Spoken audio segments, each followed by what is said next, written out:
I mean, I actually watched this news clip up until now, and it's very surreal that Ruth Bader Ginsburg, we've been already actually known that she was struggling with the pancreatic complications after she actually survived the pancreatic cancer, and there had been such an inflammation concerning her bile ductile, and that was the reason she was in the first place assigned to different hospitals and later moved to Johns Hopkins, right? Then we actually now learn that she just passed away after her fight. And it's really sad, Her documentary film was already actually made entry into the Oscar nomination, which is called the RBG, featuring her life, And it was really sad.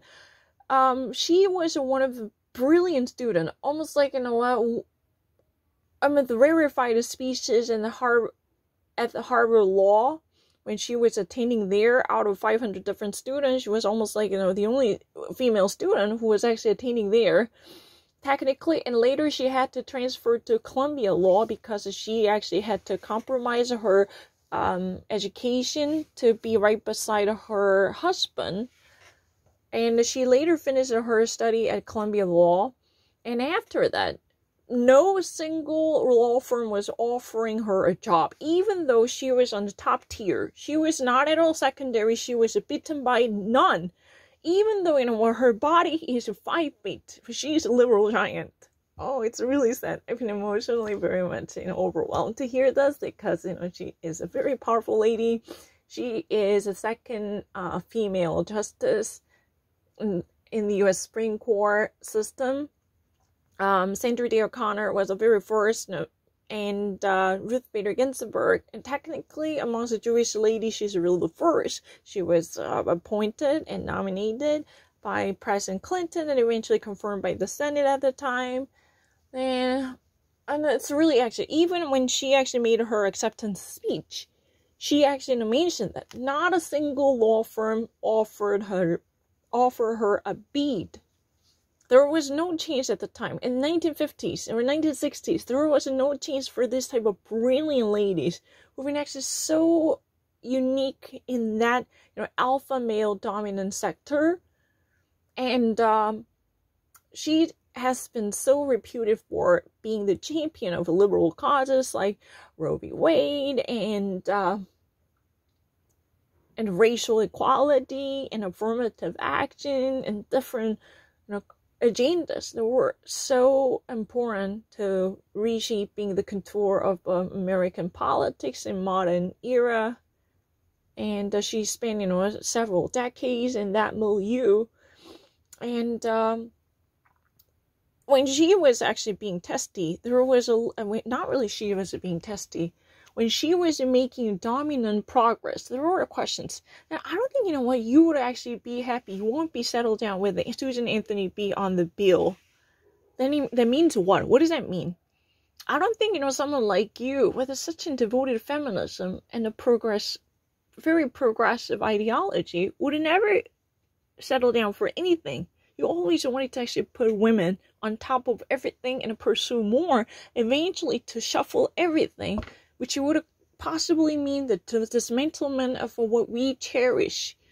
Think about it. You guys are not going to be, done with, even with the progress, like having a female figure on our bill, on our dollar. You're not going to be done with that. That kind of question was thrown. It's a very condescending, right? Because, that has a certain type of connotation that, oh, you're not, you are such a radical factor who would always wanted to have an upheaval that would completely obliterate the existing system. Is that what you want to do? I'm scared. Like, that kind of, such a machoist remark, she took it so lightly. Why? When she was asked by an interviewer, oh, are you not actually being, frustrated when you're being asked when you're being asked by that kind of question? When you are actually being questioned by those kind of somewhat condescending or testing questions that might imply it's too much. It's going too far ahead. She actually said that, her mother used to say that it would be pointless to get angry. If you ever actually, throw your temper tantrum, And that's exactly what they want. You fall for the same thingy they want you to do. So it's really pointless and very destructive if you ever actually be bitter about it. Instead, you make sure to actually, stick to your point and learn how to deal with it. You actually, you should acquire a social tact to accept it, but yet you have to be very clear about what you want. You really know how to prevail the feminism in a serious sense that might reveal the truth that you're upholding, which would be the gender equality and equal opportunity.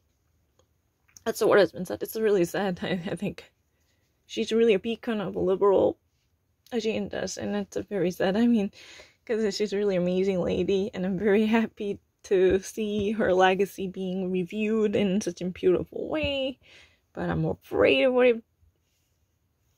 this dysfunctional Senate would possibly approve someone, even though it sounds really far-fetched. Hopefully there will be no chance. And then it's really sad. So far I heard everything. Those two documentators who've been actually, as a journalist, working enormous. They were actually paying tributes to her even well before she passed away. Right now, because they had done tremendous documentation of her legacy and heritage, and that's really fascinating. And I actually needed one thing. She actually worked for ACLU, American Civil Liberty Union, right? American Civil Liberties Union. If you ever want me to be very accurate. And she actually taught at Rutgers. Rutgers University is New Jersey State University, which is really good. And her daughter is teaching in Columbia. She is a very, very renowned and reputed and revered law scholar, carrying the tradition of her family household. But I really wanted to watch this RBG, but that was not available. I definitely right now want to try it for sure.